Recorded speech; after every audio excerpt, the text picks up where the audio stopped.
So, I've been playing a lot of Palworld recently, just like seemingly everyone else on Earth, and I'm surprised by just how much I love it. And I mean a real, earnest, genuine love, untainted by any kind of irony. And that seems to be the case for a lot of other people too, which is really surprising given how it seemed like a complete joke of a game right before it came out.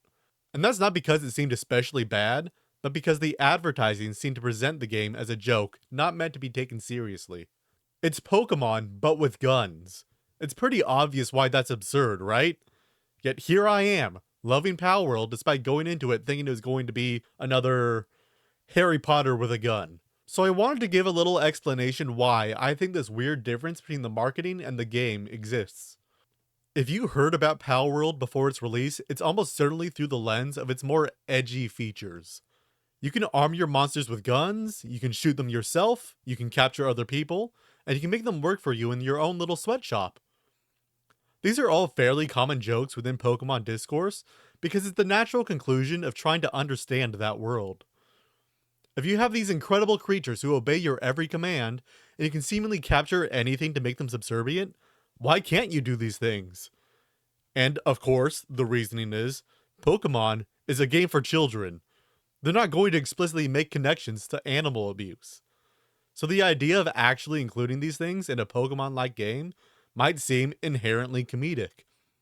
And devoid of any other context, it absolutely is.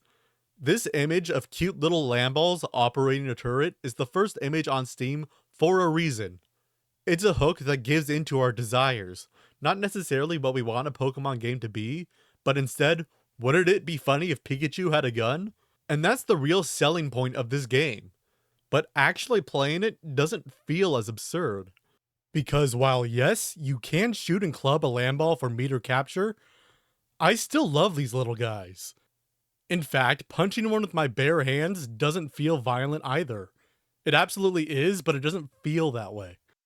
And not just because it's only a game. I know it's not real, that seems self-evident.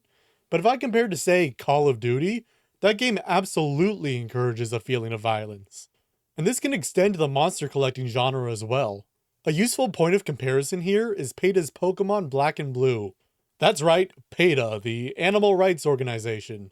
In this short browser game, you fight various trainers who would use Pokemon to imprison, mutilate, and experiment on. The intended message of the game is pretty obvious and didactic. Like, some of the moves include protest and petition. It's not a subtle game. But this is what makes it so useful to compare to. In order to make its point, we need to see the Pokemon as cute and innocent, and the violence as horrifying and destructive. And I think it does so pretty effectively. The violence is explicit and relatively unabstracted, there are visible wounds and blood on the victims, and their suffering is made visible. Palworld doesn't really do any of that, and I like it a whole lot more for it. The violence in Palworld is relatively innocent and childish, because the violence in Pokemon is relatively innocent and childish. Is there really any difference between hitting a monster with a bazooka and an Octazooka? Because through PETA's lens, taking the world of Pokemon seriously, they are both equally evil. But we don't usually see it that way because of the way violence in Pokemon is presented. All Palworld is really doing is extending that to the genre conventions of shooters.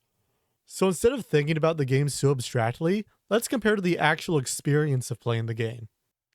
Take the Rain Syndicate as an example. A lot of Pokemon fanworks that want a little edge use a Team Rocket equivalent as an excuse. They're a crime syndicate, so it makes sense. Make them scary and badass if you want to. But the Rain Syndicate is basically Team Rocket. They may have guns, they may try to kill you, but they're still goofy as hell. Part of that is the glitchy state of the game, but even when intended, it's hard to take them seriously. You have a bunch of armed guards in silly uniforms keeping a silly little guy in a cage, like, come on. I found one black market dealer, and he had like 7 guillotines inside a cave. And it's like, you only need one of those. The whole point of a guillotine is to publicly execute someone in a way that draws attention. You don't need 7 of them. And for the first 20 or so levels of the game, the only major way you'll interact with guns is through the Rain Syndicate. It takes a long time for a player to unlock the ability to use weapons, so your understanding of the gun violence in this game will most likely be shaped by these bozos. I think this is key to making the game's tone work. The gun as an object of violence does not contrast against a childlike world, but is a part of it. The seminal paper on the presentation of violence in game studies is Amanda Phillips' Shooting to Kill. There's a lot of really important, interesting stuff in this paper, and I highly recommend you read it, but we're just going to focus on this part on ragdoll physics. When you kill a pal in Palworld, they stop being an AI making their own actions with their own motivations, and turn into a physics object often described as a ragdoll. It is a turn from the structured, intentional animation that usually describes a pal, and turns it into an unstructured procedural animation. This provides the potential for a lot of comedy, and a form of comedy that discourages the serious treatment of death. The transition from a subject to an object is so exaggerated and absurd that it distances itself from the violence that was just enacted. This strange mechanic is unique to video games and is a popular subject in their analysis.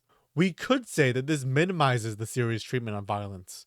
On the other hand, we could also say that this is purely comedic and not meant to be taken seriously.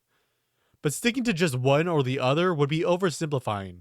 As Phillips writes, player-controlled ragdolls offer a playground of cruelty, and yet it is still just a game.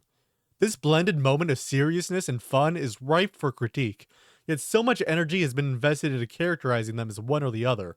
Critics must understand how they play off, amplify, and potentially negate each other. And I think this also describes the game as a whole. So if my points haven't been convincing enough for you, that's fair enough. I can definitely see how someone might find Palworld as tasteless as it might first seem. But I also think that the feelings of those who love it are also legitimate, and I think that makes it a really interesting take on the monster catching genre.